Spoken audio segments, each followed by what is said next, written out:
Păi ce a făcut? A făcut schimb de locuri? Zăpadă. Unde e asta? Păi nu știu, că mi-am fost scârbă când am văzut că vă pupați, nu m-am uitat. Mă fac urime cât omul. La vrăjeală, ce să zici tu acum? Bă, dragoste. Băi, dragoste, zăpadă, vă așteptă mult.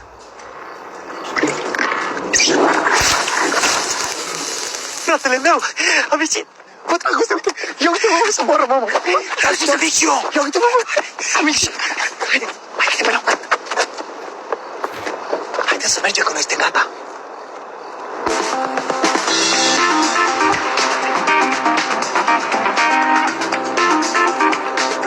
Bă, v-am zis, bă, cineva nu poate să mâncați cu evoluția asta, mă. Bă, și acum nu se mai poate întâmpla nimic, simt că poți să învii și cancerul, să mă la mă. Zăpadă, eu zic să te potoli, să nu cumva să-l faci, că nu mai poți să te ajut. Ține minte o vorbă de la zăpadă. Și nu te omoară, te face mai puternic. Auzi, nu, drăguțe, dar acum noi trebuie să ne ascundem, că ăștia sigur o să ne caute, nu? Nu, suntem bine. Suntem bine. Seara asta suntem bine, s-au dat deja stingere.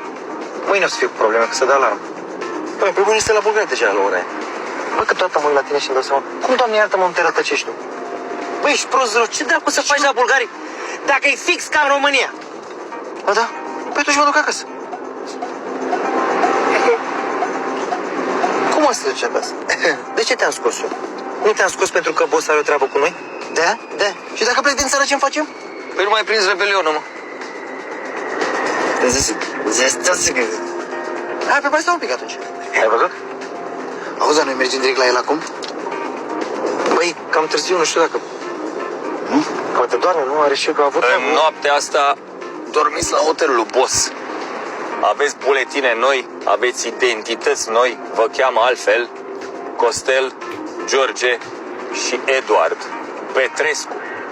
Sunteți frați, toți trei. Unde ești, George? Eduard, Ai bravo, mă, și eu sunt Costel, este? Nu-mi place, mă, ia să vă tragi, s-a ales mă, Costele. S-a ales. Nu alegeți voi, mă. Așa s-a ales. Aveți buletinele noi, cu poze noi. Eu sunt George. Eduard. Ia uitați-mă, mă, tot Costel mi-a căzut. Auzi, mă? Dar de unde știam, mă, și fotocopii să mă scoți pe mine? Că atunci când ai venit, ziceai că nu vrei să mă scoți. Hă? Ziceai că scoți doar pe ăsta. Băi, taci, mă, din gură, mă. Bă, nu ți-am zis, mă, că are nevoie de 3 oameni ca să rezolve treaba aia? I-am zis eu de tine că ești de încredere, dar el acum, ca și cum pare că nu ești de încredere, știi? Dar de ce? Nu mai poți să vorbești. Și ce vreau să te întreb, dar nu țipa. Acum, dacă faci pișul pe ceva chestia